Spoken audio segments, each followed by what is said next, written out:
মধ্যখানে আছি, আমরা কিছু পাচ্ছি না। আমাদের নওগাঁটি মানুষের মুখ্যমন্ত্রী মমতা বন্দ্যোপাধ্যায় সবসময় যে নির্দেশ দেন সেই নির্দেশ অনুযায়ী আমরা কাজ করি। তার নির্দেশ আপনাদের জন্য মানুষের পাশে থাকা আমাদের প্রিয় সাংসদ জাতীয় ঘাটাল মাস্টার বাস্তবিত হওয়ার পথে আছে। আমরা অত্যন্ত বাড়িতে কি জল ঢুকেছে?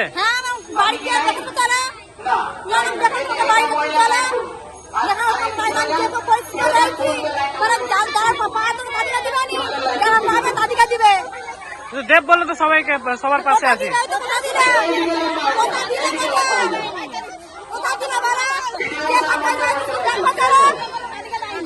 তাহলে কি রাজনৈতিক রং দেখাচ্ছে এখানে?